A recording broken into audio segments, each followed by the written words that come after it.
hermanos, el Señor les bendiga. Como ya lo saben, la semana pasada comenzamos una serie de mensajes en dos partes. Esta es la segunda parte que vamos a estar viendo el día de hoy. Y el nombre de la serie es este que aparece ahí abajo, si lo alcanzas a ver.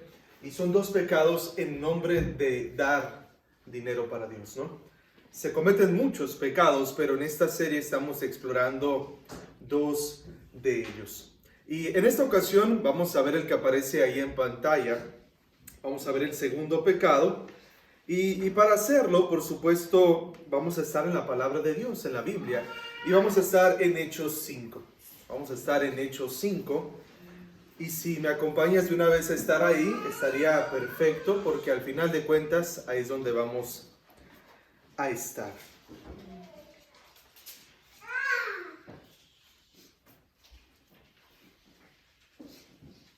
Es una historia que conocemos, pero me gustaría que la exploráramos tal y como Lucas quería que la viéramos. Es una historia que sabemos, ¿no? De hecho, la imagen que ahí está en el fondo nos habla de lo que ocurrió ahí. La muerte de dos creyentes en medio de una reunión de la iglesia. Y no solo la muerte fue lo sorprendente, sino el por qué murieron. El por qué sabemos que murieron, ¿no? Así que antes de comenzar, pues oramos y le pedimos a nuestro Dios que nos dirija en este tiempo. Padre, gracias. Gracias porque esos cantos nos venían enseñando desde el principio que Padre Celestial, tú eres santo. Todo el enfoque de lo que venimos cantando, la razón por la que tú eres nuestra roca, por la que eres exaltado, Señor, es porque tú eres santo, santo, santo. Amén. Y Dios mío, si algo tú nos dices bien claro en tu palabra, es que tú no vas a negociar tu santidad y tampoco, Señor, vas a negociar tu gloria, a permitir que sea manchada, a permitir que, Señor, sea profanada.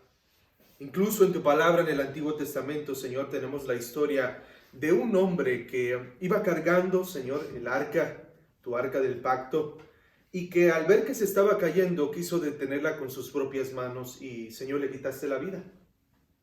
Su intención de alguna manera era buena, pero Padre, tu santidad nos recuerda que nosotros debemos de tener cuidado cómo nos conducimos, no solamente en esta reunión, sino también fuera de aquí. Porque al final de cuentas, este mundo es tuyo. Nosotros somos tuyos, Señor, y Padre, tú sabes lo que haces con nuestra vida. Ayúdanos a reflexionar en el ejemplo de Ananías y Zafira y todo lo que ocurrió alrededor, Señor, de esto. En Jesucristo, Señor, gracias por este tiempo y permite que tu palabra, Señor, nos dé ánimo y también, Señor, nos confronte en aquello que necesitamos ser confrontados. En Cristo, amén. Amén. Vamos a estar aquí, como les decía, vamos a continuar en nuestra serie de mensajes, dos pecados en nombre del dar para Dios. Dos pecados en nombre del dar para Dios. Y en la primera parte, en el mensaje de la semana anterior, vimos el primero de estos pecados. Y era el pecado de la explotación económica. En la época de la Reforma, Martín Lutero atacó ese pecado de la explotación económica que se hacía a través de las indulgencias. Él dijo que las personas que vendían indulgencias, y aunque él no lo sabía en ese momento que escribió las tesis, el Papa mismo también, estaban construyendo la Basílica de San Pedro con los huesos, con la carne, con la piel de las ovejas de la iglesia, porque las estaban explotando económicamente. Todo era un negocio, incluso el perdón de los pecados. Así que Martín Lutero se dedicó a hablar acerca de estas indulgencias, diciéndole, ¿saben qué? Eso está equivocado por completo. Pero esa no era la primera vez que pasaba. A Cristo Jesús también le pasó, o en su época también pasó. Los personajes tenían otro nombre, pero el objetivo era el mismo. En Marcos 12, como estuvimos viendo la semana anterior, Cristo dijo, cuídense de los escribas. ¿Por qué hay que cuidarse de los escribas? Que devoran las casas de las viudas.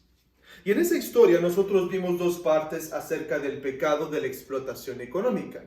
Describimos muy bien a los explotadores económicos y después vimos tristemente a los explotados económicamente. Esa pobre viuda que muchos creen que es un ejemplo a seguir, es un ejemplo de lo que Jesús dijo no hay que hacer. Ese no es el objetivo. Dios no nos exprime. De hecho, la razón por la cual estamos leyendo Ageo en nuestro programa, no sé si te habías dado cuenta, la semana pasada leímos el capítulo 1, hoy leímos el capítulo 2, era para recordarnos una verdad fundamental. Yo pongo ahí entre comillas, dar para Dios. ¿Por qué? Porque Jesús y porque la palabra por todas partes nos dice lo que dice Ageo 2:8. Mío es la plata, mío es el oro. En realidad no le estamos dando nada a Dios. Estamos regresando, dijo el Señor, dice el autor del Antiguo Testamento en Crónicas, estamos regresándole al Señor. No nos pertenece a Él, todo le pertenece a Él. Entonces, es algo ilógico pensar que le podamos dar a Dios en el sentido estricto de la palabra, de que nosotros nos pertenecen esas cosas. Este fue el primer pecado. Vimos la explotación económica. Ahora vamos a ver este pecado que aparece aquí y es el pecado de la exhibición egoísta en nombre del dar para Dios. El pecado de la exhibición egoísta en nombre del dar para Dios. La historia pasada en Marcos 12 tenía una palabra clave y es todo. Veíamos que llegaban los ricos y echaban de muchas cosas, echaban mucho, pero esta viuda echó todo lo que tenía para vivir, dijo Jesucristo. Sin embargo, ahorita vamos a ver esta palabra clave, que es la palabra parte. No dieron todo, fue en parte, pero de todos modos buscaban la exhibición egoísta en nombre de dar dinero para Dios. Ahora, Martín Lutero también habló acerca de esto, de la exhibición egoísta, y que tenemos que cuidarnos de eso mismo. En sus 95 tesis, 3 de ellas nos dicen lo siguiente. La 62 dice: el verdadero y auténtico tesoro de la iglesia es el santo evangelio de la magnificencia y de la gracia de Dios. Lutero dice, si la iglesia tiene un tesoro, es el evangelio. Sin embargo, tesis 63, pero como es natural, dijo Lutero, es muy odiado este tesoro, pues hace que los primeros sean los últimos. ¿Por qué? Porque es por gracia, no es por méritos. No puedes dar una cantidad, no puedes ofrecer tal cosa para tú tener un lugar en el reino de Dios. No se trata de eso, es por gracia. Tesis 64. Pero el tesoro de las indulgencias es naturalmente el más agradable, pues hace que aquellos que habían sido hechos últimos debido a no creer el evangelio, dice Lutero, sean los primeros. Mucha gente, yo me imagino esta escena, no sé si han visto alguna película de Martín Lutero, pero yo creo que es muy real la adaptación. Muchas personas, muchos ricos llegaban con sus sacos, sus bolsas de dinero y me das una indulgencia para mí, otra para mi esposa, otra para mis 20 hijos, otro para todos mis familiares muertos, por así decirlo. Y pues el de las indulgencias contento y un papelero se llevaban estas personas. ¿Por qué? Porque orgullosamente decían, yo puedo pagar por la salvación mía, de mis familiares y de todo aquel que yo quiera. Y había personas que no tenían mucho dinero. Y dar para la indulgencia era como aquella pobre viuda, darlo todo. Así que era un pecado también de exhibirse ante los demás, de decir, yo tengo más, yo tengo la posibilidad que tú no tienes, de llamar la atención ante los otros. Y al igual que el pecado de la exhibición, el pecado de lo que es la explotación económica, este pecado de la exhibición egoísta lo podemos rastrear no solo hasta la época de Cristo, sino hasta la época en que a los cristianos se les llamó así por primera vez. Y es en el libro de los Hechos. Hechos 2, nosotros estamos en esa parte de la historia y algo sucede. Es un grupo de 120 personas reunidas, desciende el Espíritu Santo, comienzan a hablar en lenguas y de repente todo ese evento se presta para que después más de 3,000 personas puedan convertirse al Señor. Estas personas venían de diferentes regiones del mundo. ¿Qué hicieron? Esas personas se quedaron ahí por una razón muy importante. Hay algo que a veces cuando leemos Hechos no notamos. Sin olvidarte de que estamos en el 5, acompáñame al capítulo 1. Hechos 1.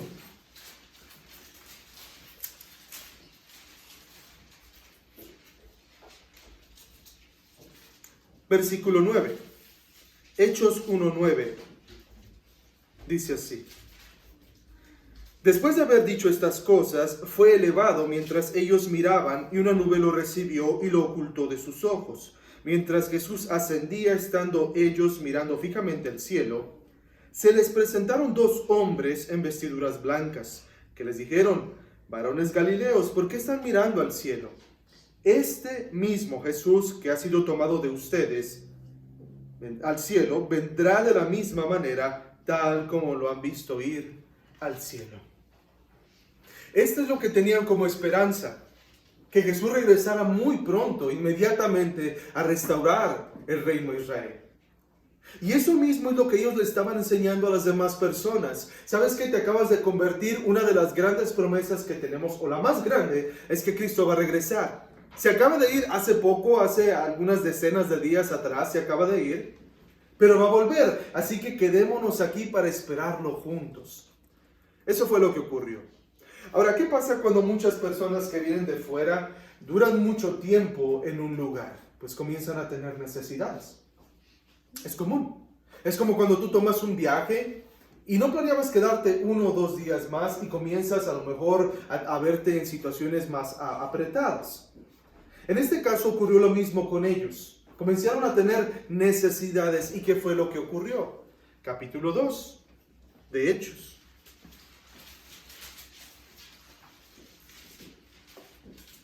...44 y 47... o al 47. Hechos 2 del 44 al 47 dice: todos los que habían creído, ¿estaban qué? Y tenían todas las cosas en común. Vendían todas sus propiedades y sus bienes y los compartían con todos según la necesidad de cada uno. Día tras día continuaban unánimes en el templo y partiendo el pan en los hogares, comían juntos con alegría y sencillez de corazón, alabando a Dios y hallando favor con todo el pueblo. Lo que comenzaron a hacer es, personas que tenían propiedades comenzaron a venderlas. No todos estaban obligados a hacerlo. De hecho, yo te puedo decir aquí que no se encuentra un mandamiento, ¿ok? No era una orden. Jesús no les ordenó hacer eso. Pedro no les ordenó hacer eso. Fue algo que ellos quisieron hacer voluntariamente. Así es como comenzaron a solventar las necesidades de los demás. Pero ¿qué pasa? No es sino hasta el capítulo 8 del libro de los Hechos que vemos que la iglesia sale de Jerusalén. Así que la iglesia comienza a crecer, comienza a crecer, comienza a crecer. De hecho, si tú lees el capítulo 4, te das cuenta de que más personas se añaden a la iglesia. Y de cuando en cuando, Lucas nos dice que más personas se convierten y más personas se convierten. Entonces hay más necesidad, más necesidad. Hasta el punto de que viene lo siguiente. Vamos hasta el capítulo 4, versículos del 32 al 35.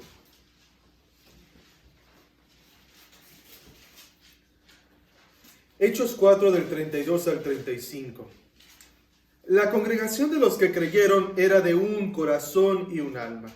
Ninguno decía ser suyo lo que poseía, sino que todas las cosas eran de propiedad común. Con gran poder los apóstoles daban testimonio de la resurrección del Señor Jesús, y había abundante gracia sobre todos ellos. No había pues ningún, ¿qué dice ahí? Necesitado entre ellos, porque todos los que poseían tierras o casas las vendían, traían el precio de lo vendido y lo depositaban a los pies de los apóstoles, y se distribuía a cada uno según su necesidad. Su necesidad. Esto es algo sorprendente, porque no vemos que estuvieran organizando alguna especie de colecta en particular, no había una venta en particular de algún producto o alimento para recaudar fondos. La misma iglesia buscaba formas directas de solventar este gasto. Ahora, se oye muy ideal, no había ninguna necesidad entre ellos, no había ningún necesitado entre ellos. Es algo sorprendente el punto al que ellos habían llegado. A veces yo creo que tú llegas a tu casa, no sé cuándo vayas a comprar comida o mandado para tu casa, y no sé cuándo sea ese día, pero se va acercando el día y te vas dando cuenta de que el refrigerador, a veces la luz que emite es muy fuerte, ¿no? Como es brillante, no hay nada ahí adentro. A lo mejor hay una telaraña incluso. A lo mejor vas a tu cuarto y ves ahí que te faltan diferentes cosas, o en tu baño. Me explico. Y es una casa, son 5 personas, 10 personas a lo mucho, o no sé. Pero alimentar a miles de personas, estar al pendiente de miles de personas y que no haya ningún necesitado, esa era algo fascinante. Era algo fascinante porque no era una obligación hacerlo. Eso es algo que debemos de entender desde aquí. No era un mandato, no era una orden. Ellos querían hacerlo y lo hicieron. Punto. Eso es lo que nosotros encontramos en esta parte. Ahora, después de describir la generosidad de la comunidad cristiana en general, Lucas nos da un ejemplo en específico. Ahí mismo en Lucas, en Hechos 4, versos del 36 al 37. Dice así: y José, un levita natural de Chipre, a quien también los apóstoles llamaban como Bernabé, que traducido significa hijo de consolación. Hijo de consolación también puede entenderse como hijo de estímulo, de motivación. Es alguien que motivaba. Es algo curioso porque Jesús les enseñó a hacer esto y era parte de la cultura. Él se llamaba José. Pero los discípulos le pusieron este nombre, Bernabé, porque era una persona que motivaba, que estimulaba. ¿De qué maneras? Versículo 37. Poseía un campo y lo vendió. Trajo el dinero y lo depositó a los pies de los apóstoles. Es una forma práctica que él hizo para mostrar motivación a los otros. Él lo hizo sin ninguna otra intención más que hacer lo que estaban haciendo antes, que se ayudaran a las personas.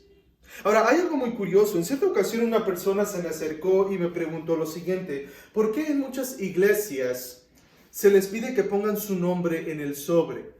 La razón por la cual esa persona me lo preguntó, no la sé. Probablemente tú te hagas esta misma pregunta. De hecho, aquí no lo hacemos, ¿no? Creo. O no sé si alguien le ponga su nombre. Está bien, yo no sé. Hermano Jesús lo sabe.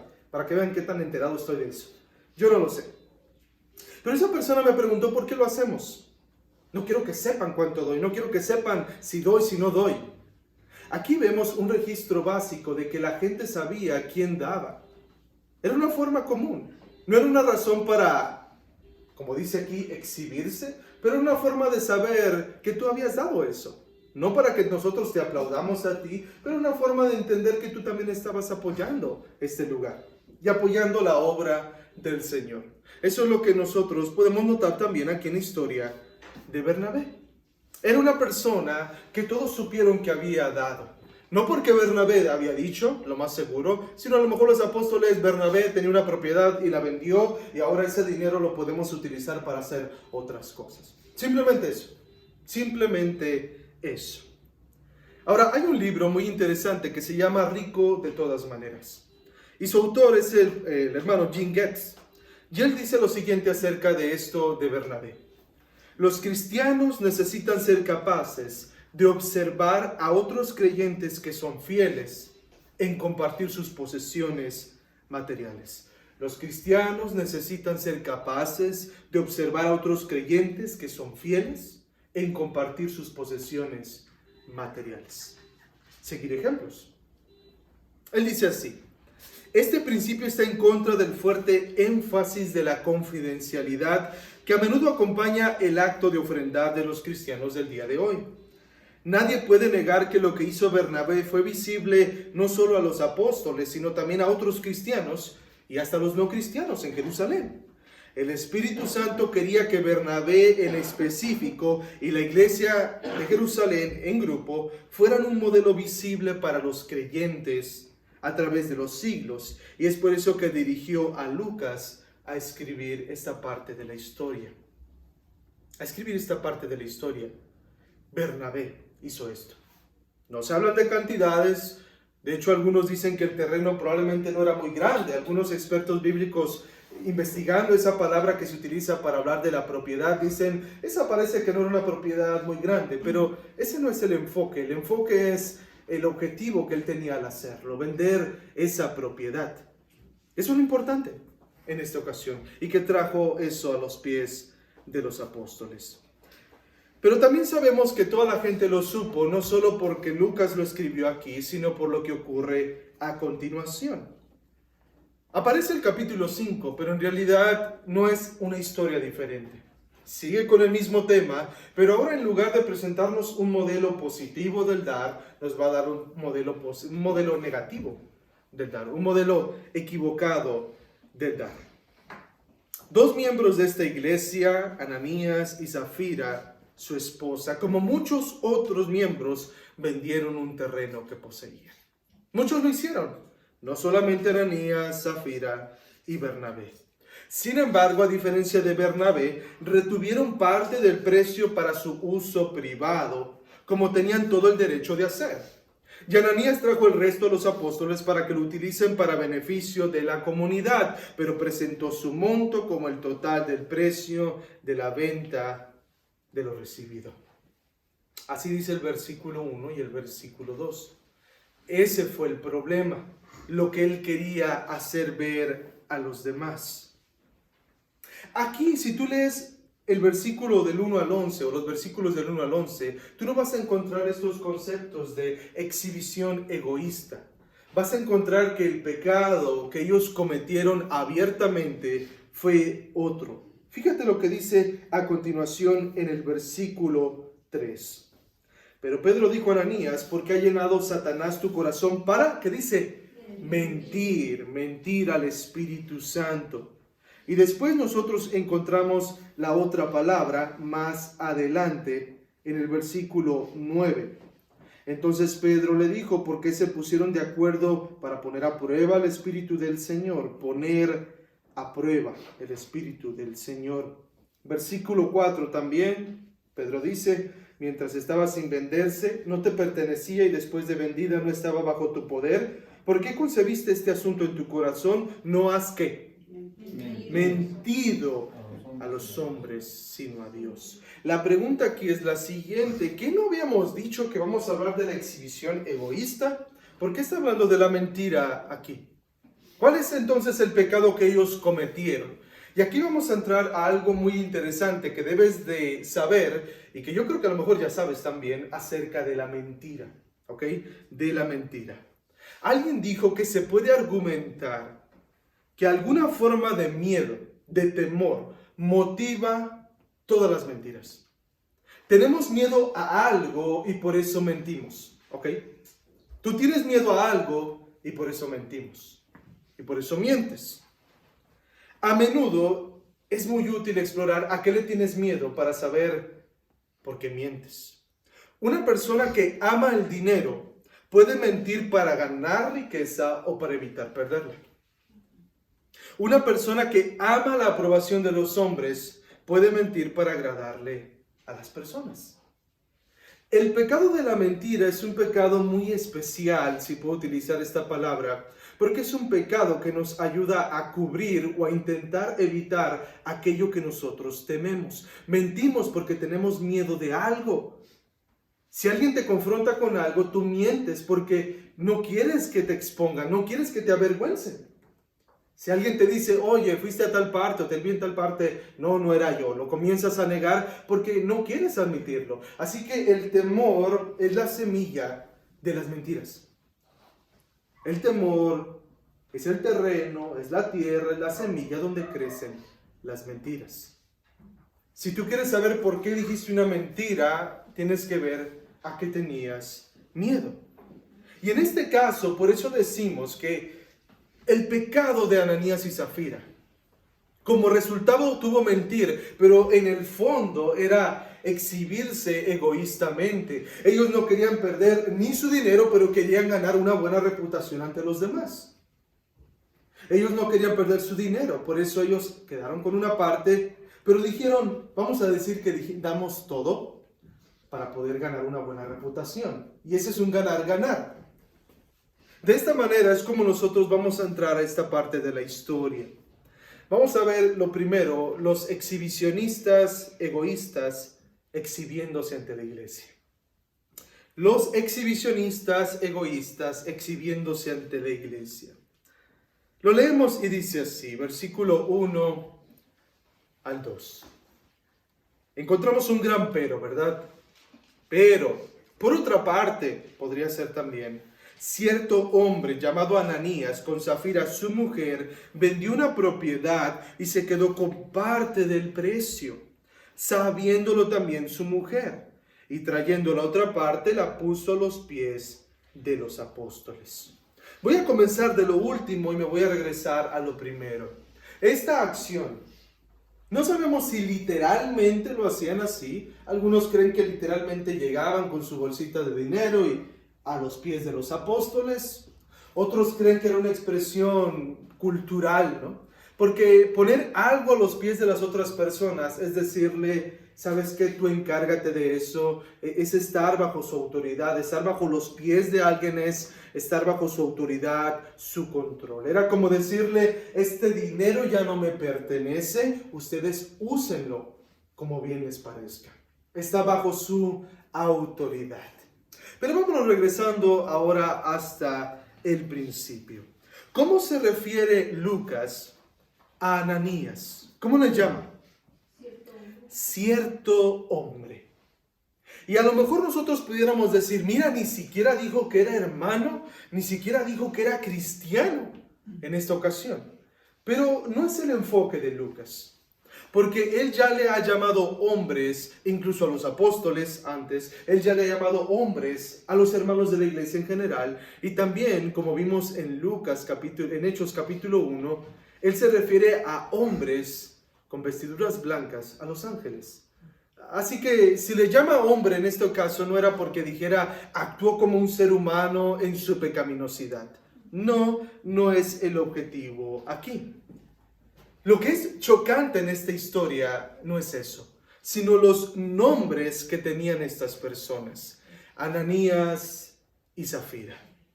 Ananías significa uno con quien Jehová o el Señor ha sido bueno o benévolo. Uno con quien Jehová o el Señor ha sido bueno o benévola. Y Zafira significaba hermosa.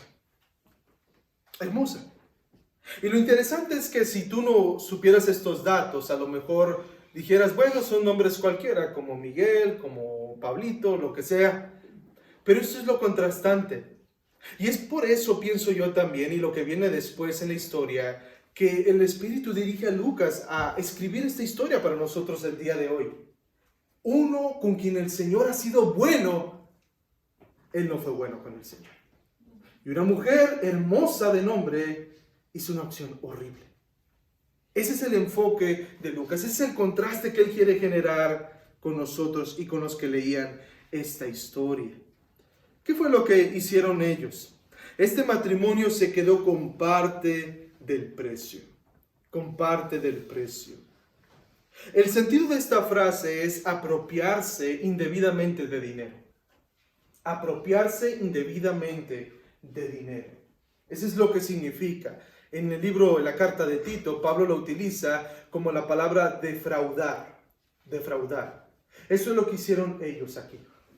Ese es el punto y Pedro lo va a ampliar más. Ellos vendieron una propiedad y ellos dijeron vamos a darla para el Señor, pero resulta que no se la dieron al Señor por completo, pero querían que los demás pensaran que así lo hicieran.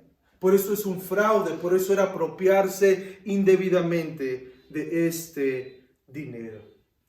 Alguien comentando esta historia dijo así: fue el orgullo y el deseo de no quedar como una excepción entre todos lo que impulsó a Ananías y a Zafira, su mujer, a idear un plan por medio del cual podían destacarse entre los hermanos y al mismo tiempo tener dinero. Y esa persona hizo un comentario muy interesante, ya que su fe no era suficiente para realmente dar todo. Porque eso implicaba, ¿no?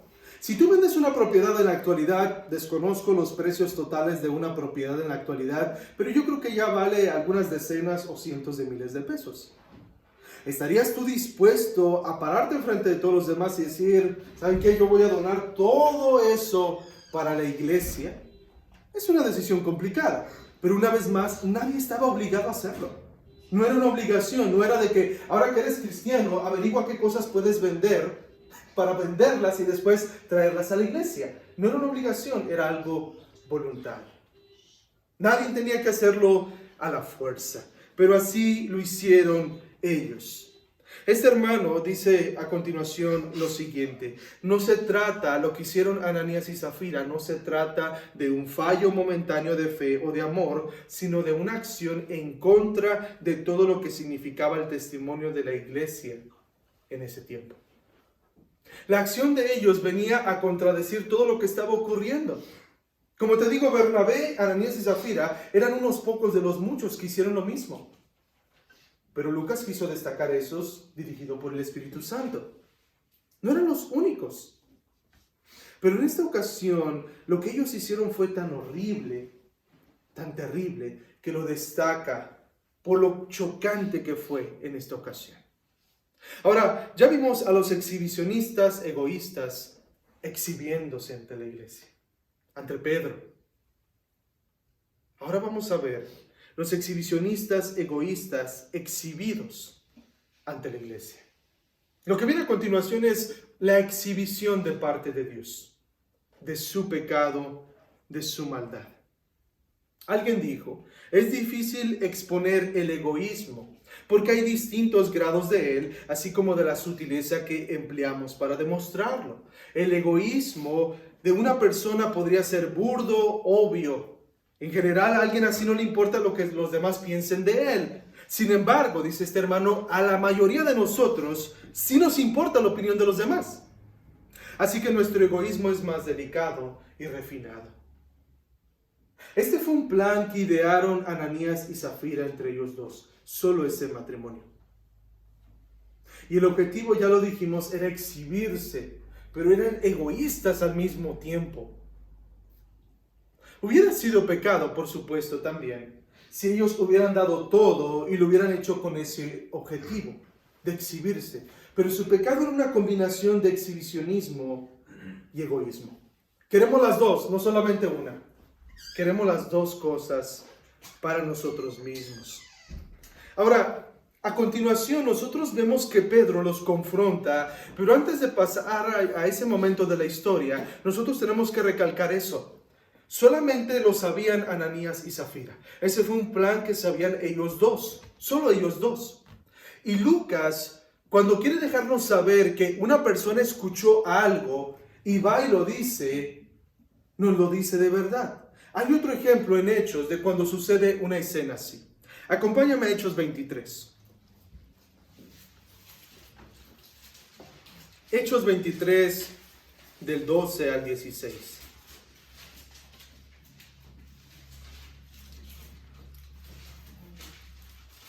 Hechos 23, del 12 al 16. Cuando se hizo de día, los judíos tramaron una conspiración y se comprometieron bajo juramento diciendo que no comerían ni beberían hasta que hubieran matado a Pablo.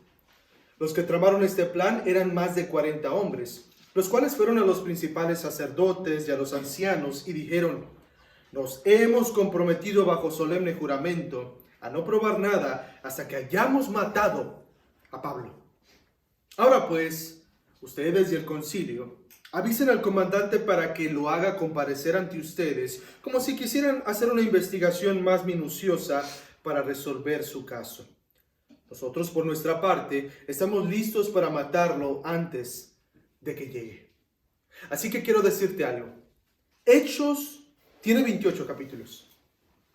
Tiene 28 capítulos porque continúa la historia del apóstol Pablo. Y después viene Romanos, 1 y 2 de los Corintios, Gálatas, Efesios y todas las cartas del apóstol Pablo hasta 2 de Timoteo. Si no hubiera sido por lo que viene a continuación, estas personas hubieran matado a Pablo y no tendríamos nada de eso en la Biblia. ¿Pero qué pasó? Versículo 16. Pero el hijo de la hermana de Pablo, su sobrino, ¿qué? Se enteró de la emboscada y fue y entró al cuartel y dio aviso a Pablo. Y la historia sigue y sigue. Pero en este caso alguien escuchó esa conspiración, esa trama y fue y avisó a Pablo. Pero en el caso del apóstol Pedro, nadie le dijo. Este matrimonio, Ananías y esta Zafira estaban muy seguros. Esto queda entre tú y yo, entre nosotros. Y como tú no me vas a echar de cabeza, porque si te echas de cabeza al mismo tiempo tú también te echas de cabeza, pues va a ser todo un éxito. Sin embargo, ¿qué fue lo que ocurrió después? Pero, otro pero. Imagínate esta escena. Ese es el pero. Llega este Ananías, porque él era el que iba a llevar el dinero. Llega Ananías, no sé cuánto dinero era, a lo mejor era mucho dinero, y venía sonando la bolsa, ¿no?, de dinero para que todos los demás escucharan. Alguien más vendió una propiedad. O a lo mejor él mismo llegó, no lo sabemos, diciendo, mira, tenía un terreno a las afueras de Jerusalén, costosísimo, me lo había heredado mi tatarabuelo, pero lo vendí y lo traigo para la iglesia. Nada más que estoy haciendo fila porque algunos traen sus moneditas ahí, pues voy a dejar que las den. Y llegó él y la puso a los pies de los apóstoles, pero, Pedro dijo, Ananías, ¿por qué ha llenado Satanás tu corazón para mentir al Espíritu Santo y quedarte con parte del precio del terreno? Una pregunta más específica no se pudo haber hecho, ¿no? Imagínate que tú vienes aquí adelante y estás dando tu ofrenda. Yo no sé quién da, quién no da, cómo da, no sabemos eso. Pero aquí está el hermano Jesús, que uno que no vino ahora, ¿no?, para que no se sintiera mal. Aquí está el hermano Jesús y de repente te agarra la mano como, hermano, ¿por qué estás diciendo que das tanto y no estás dando tanto? ¿Por qué Satanás llenó tu corazón? ¿Cómo te sentirías con eso? Es algo terrible, ¿no? Es una confrontación directa y nadie sabía. Nadie sabía. Dios sabía. Dios sabía. Y no es la primera vez que Pedro hacía esto. Cuando está lo de las lenguas, él es el que se pone de pie y le dice, hermanos, estos no están borrachos. Y comienza a predicar, dirigido por el Espíritu Santo, lleno del Espíritu Santo. Y aquí mismo también Pedro, lleno del Espíritu Santo, yo casi me lo imagino agarrándole la mano como, Ananías, ¿por qué permitiste esto? ¿Por qué Satanás ha llenado tu corazón para mentir al Espíritu Santo? Fíjate cómo involucra estos dos personajes, o estas dos personas. Satanás, no tu propio pecado de inicio, Satanás, porque esto viene de Satanás, y mentir al Espíritu Santo, y quedarte con parte del precio del terreno. Y después viene lo interesante. Mientras estaba sin venderse, ¿no te pertenecía? Es decir, cuando tú viniste a la iglesia, ¿en algún momento te pedimos que dieras tus propiedades aquí? No, era tuya, es tu propiedad. Mientras estaba sin venderse, no te pertenecía. Y después de vendida, no estaba bajo tu poder. Es decir, volvemos a lo mismo. Tú podías vender una propiedad y simplemente llegar y decir, vendí una propiedad y quise traer esto para la iglesia. Ya. Como cuando tú lo haces semana a semana. Trabajé, quiero dar eso para la iglesia, punto. Ya. Sin compromisos. No tenías que haber dicho lo otro. No tenías que haber hecho lo otro. Pedro pregunta, ¿por qué concibiste este asunto en tu corazón? No has mentido a los hombres, sino a Dios. Y nota esa palabra, ¿por qué concebiste este asunto en tu corazón? No es simplemente algo que se te ocurrió de camino aquí, no es algo que se te ocurrió en esta parte de aquí. Ya lo habías preparado bien, concebiste esto. Esto lo venías pensando muy bien, esto era un plan muy malvado, muy pecaminoso que tú hiciste. ¿Por qué hiciste esto? Y vuelve a recalcar el punto, no has mentido a los hombres, sino a Dios. Y esto es lo más confrontador, ¿no? Porque supuestamente Ananías dijo, se lo voy a poner a los pies de los apóstoles, pero en realidad era Dios el que estaba haciendo todo esto. Y era a Dios al que estaba ofendiendo en primer lugar y sobre todas las cosas, pero este hombre lo había olvidado por completo. Alguien dijo, el pecado es un misterio que hace que el hombre actúe irracionalmente. Si Ananías hubiese sido honesto y franco, él tendría que haber sabido que la propiedad, y después de su venta, el dinero le pertenecía a él mientras estuviera en su posesión. Él pudo haber hecho con él lo que hubiera placido y no habría tenido que dar cuentas a nadie. Sin embargo, dejó que Satanás llenara su corazón, rehusó adorar a Dios y en cambio hizo al dinero objeto de su adoración. Aunque estaba sirviendo a su ídolo, él todavía deseaba la alabanza del pueblo de Dios por su aparente generosidad fingida. ¿Qué pasó después? Versículo 5. Al oír Ananías estas palabras, cayó y expiró. Y vino un gran temor sobre todos los que lo supieron. Qué terrible, ¿no? Yo creo que no sería la única ocasión que ocurriría, pero eso fue lo sorprendente. Lo más probable es que Ananías o los demás pensaran, bueno, pues ya me regañó, ya me exhibió ante los demás, ya me voy. Murió. Murió en medio de la congregación, en medio de una reunión de la iglesia. Murió. Dios nunca lo permita, o Dios no lo quiera, y alguien muere aquí en nuestra reunión. Ok, muere, va con el Señor. Pero lo impactante fue por qué murió. Porque alguien podría haber dicho, bueno, en esta época no murió, tenía COVID, murió. Murió, le dio un paro cardíaco y murió. Pero en este caso, la razón directa e inmediata que se sabía es que era un juicio del Señor.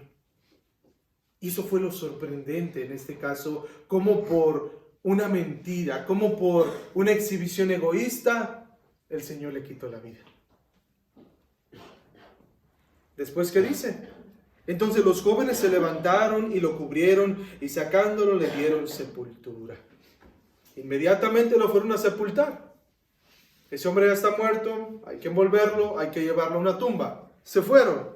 ¿Qué pasó después? Como 3 horas después entró su mujer, no sabiendo lo que había sucedido. Y Pedro le preguntó, dime, ¿vendieron el terreno en tal precio? Sí, ese fue el precio, dijo ella. Entonces Pedro le dijo, ¿por qué se pusieron de acuerdo para poner a prueba el Espíritu del Señor? Mira, los pies de los hombres que sepultaron a tu marido están a la puerta y te sacarán también a ti. Al instante ella cayó a los pies de él y expiró. Al entrar los jóvenes la hallaron muerta, entonces la sacaron y le dieron sepultura junto a su marido. Pedro no mandó un juicio de su propia cuenta hacia esa mujer, sino que en medio de ese discernimiento dijo, si el marido murió por ese pecado y ella estuvo participando también de ese pecado, ella también va a morir. Fue una palabra de, tenías la oportunidad de arrepentirte, tenías la oportunidad de decir, no, fíjate que mira, mi esposo me dijo que dijéramos eso, pero no, la verdad es que la vendimos en tan, ok, pero siguió con la mentira. No vio a su esposo, no se preguntó nada. A lo mejor dijo, todavía le están haciendo fiesta, voy a ir a ver qué pasó. 3 horas murió. Y apenas venían los jóvenes cuando volvieron a tener que regresar a enterrar a esta mujer. Una mentira por la exhibición egoísta. Un hermano llamado Richard Baxter escribió un tratado acerca de la mentira. Dijo lo siguiente, teme a Dios más que a los hombres si no quieres ser mentiroso. El miedo excesivo al hombre es una causa común de mentira. Recuerda, siempre que te sientas tentado a escapar de cualquier peligro mediante una mentira, corres un peligro 1000 veces mayor. Y que ningún daño del que puedas escapar mediante una mentira puede ser ni la mitad de grande que el daño que la mentira va a causar. Él dice así, es tan tonto mentir como curar el dolor de muelas cortándote la cabeza. Él equiparó la mentira con eso. ¿Te duele la muela? ¿Qué haces? Te aguantas la mayoría, ¿verdad? Y hasta que no soportamos vamos y la tratamos. Pero él dice, ¿te duele la muela? Tú no te cortas la cabeza. Es una medida equivocada, es una medida tonta. Bueno, aquí podemos ver en la historia que Ananías y Zafira dijeron una mentira, no pasa nada. No pasa nada, mentimos, tú y yo solamente lo sabemos, no le va a doler a ninguna persona, el dinero le va a servir a los hermanos, es una bendición para los otros. Pero en realidad lo que ellos hicieron fue cortarse la cabeza. Se cortaron la cabeza. Triste. Una persona comentó, menos mal que el castigo serio No es la manera normal de Dios para lidiar con esta clase de pecado en la vida de sus hijos. Menos mal.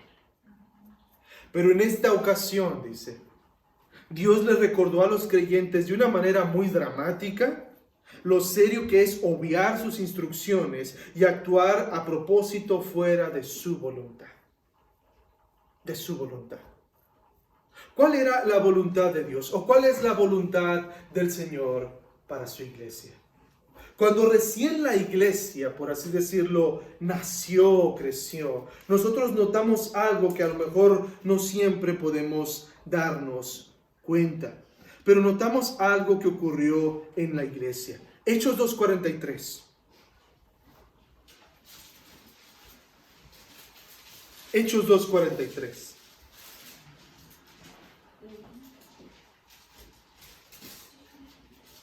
Ahora la iglesia había crecido de un momento a otro y el versículo 43 dice, sobrevino ¿qué? Temor a toda persona y muchos prodigios y señales se hacían por los apóstoles. Después vemos todo lo que leímos en forma anterior, pero el temor era algo parte de la iglesia, un respeto, una solemnidad por quién era el Señor, por lo que Él hacía. En Hechos 2, ¿qué fue lo sorprendente que había ocurrido?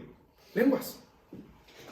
Gente comenzaron a hablar en idiomas y dijeron, están hablando las maravillas de Dios en mi idioma, en tu idioma, en muchos idiomas. Eso fue sorprendente y trajo salvación. En este caso, el pecado, cómo Dios trató con el pecado fue lo sorprendente.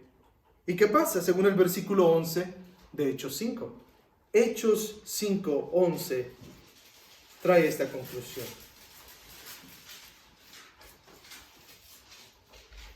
Y vino un gran ¿qué? Temor sobre toda la iglesia y sobre todos los que supieron estas cosas. Estamos muy acostumbrados a ver la palabra iglesia o a escuchar la palabra iglesia, pero quiero decirte que aquí es especial, porque esta es la primera vez en todo el libro de los Hechos que al grupo de creyentes se le llama así. Esta es la primera vez que Lucas llama a la iglesia, iglesia. Anteriormente les había llamado los hermanos, los que se congregaban, los que se reunían, los santos. Pero en este caso, en este momento, Él les llama iglesia. Está creciendo, está madurando el movimiento, está creciendo la iglesia, está creciendo el grupo y ahora son el pueblo de Dios. Ahora son la congregación, la comunidad de los santos. ¿Por qué era importante seguir manteniendo el temor a Dios? ¿Por qué era importante? Hechos 9:31. Y con esto vamos terminando. Hechos 9:31. Dice así: entre tanto, la iglesia gozaba de paz por toda Judea, Galilea y Samaria y era edificada. Estas tres regiones son donde ya había iglesia. ¿Y qué pasa después? Versículo 31. Y andando ¿en qué? En el temor del Señor y en la fortaleza del Espíritu Santo, ¿qué? Seguía creciendo. Si el Señor no hubiera intervenido en este momento de la historia, no habríamos podido llegar a lo que se dice aquí. El temor de Dios se convierte en un factor importante en el crecimiento y en el desarrollo de la iglesia. Eso es lo que notamos en la historia y es el enfoque al final. Su voluntad es que ellos siguieran teniendo ese temor por el Señor. ¿Por quién era Él? Que no solamente cantaran santo, santo, santo, sino que realmente le tuvieran temor a Él para poder crecer como iglesia. Martín Lutero escribió en su tesis número 49: debe enseñarse a los cristianos que la indulgencia del Papa es buena, en tanto no se confíe en ella. Pero también no debe ocultarse que nada es más perjudicial que perder por ella el temor a Dios. Lutero dijo, se dan indulgencias. Las indulgencias del Papa, dice Lutero, es como decirte Dios ya te ha perdonado, recordarte eso. Pero no confíes en ese papel. Porque el problema, dice Lutero, es que mucha gente comienza a confiar en ese papel, en lo que pagó por ese papel y pierde su temor a Dios. Ya tengo ese papel, nada puede quitarme mi salvación. Estos dos pecados, en el nombre de dar para Dios, estos dos pecados, tanto el uno como el otro, parten de y promueven de la falta del temor a Dios, ya que la confianza está en el dar dinero para Dios, sin importar la acción en sí misma, ni la actitud con la que se hace. Ese es el problema de estos dos pecados al final de cuentas. Quitan el temor a Dios y ponen el temor a los hombres, a las personas, a las circunstancias, a cualquier otra cosa, pero no en Dios. Aquella pobre viuda, pobrecita sí, pero una mujer que había escuchado la enseñanza de la multitud de que no siguieran a las enseñanzas de los escribas, su explotación económica, y de todos modos fue y echó esas dos monedas, confiando en que de esa manera ella estaba dando para Dios. Ananías y Zafira, en lugar de realmente ser confiados en Dios y dar o no dar esa cantidad de dinero, no ser exhibicionistas, egoístas, queriendo ellos afianzar su relación con los demás, terminaron perdiendo la vida. Perdieron su temor a Dios y perdieron la vida. Así que, ¿cómo nosotros vamos a evitar caer en uno de estos dos extremos?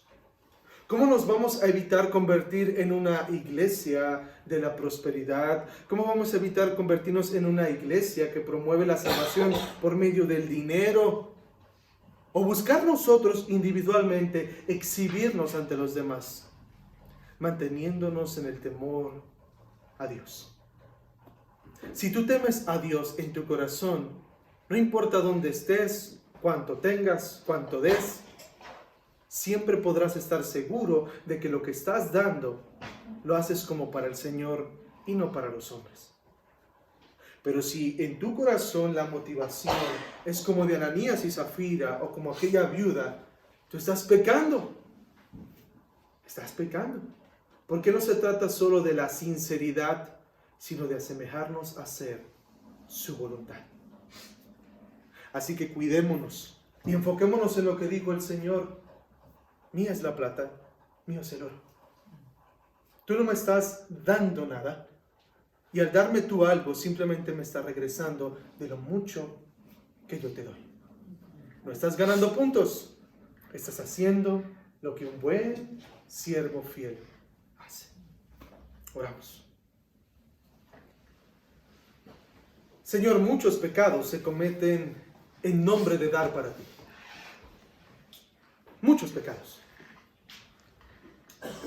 Pero dos de ellos, Señor, la explotación económica y la exhibición egoísta, parten, Señor, y promueven la falta de temor a ti. Nos hacen pensar, Señor, de que de alguna forma el dar dinero para ti o para tu causa nos va a mantener en una buena relación contigo y con los demás. Y aunque pudiera funcionar para con los demás, Señor, a ti no te engañamos. En determinado momento vas a llegar a nuestra vida con un Pedro, con un Natán, Señor, y nos vas a confrontar cosas que incluso nadie sabe, Señor, tal vez. Cosas que nosotros creemos hacemos en secreto, pero que, Padre, tú sabes bien claramente lo que hacemos. Ayúdanos, Señor, a enfocarnos en temerte a ti. Ayúdanos a ser como la iglesia primitiva en general, como Bernabé, que motivaba a otros con su ejemplo, con sus palabras, con su conducta, con su dar. Pero, Padre, no nos permita ser como aquella pobre viuda, o como aquellos pobres también espiritualmente, Ananías y Zafira, que por exhibirse egoístamente, pues, Padre, pagaron un precio terrible. Creyeron traer dinero a los pies de los apóstoles y al final su vida terminó ahí. No solo dieron su dinero, sino su vida. Ayúdanos, Señor, a ser una iglesia que da, tanto con las acciones como las actitudes correctas. En Jesucristo. Amén. Amén.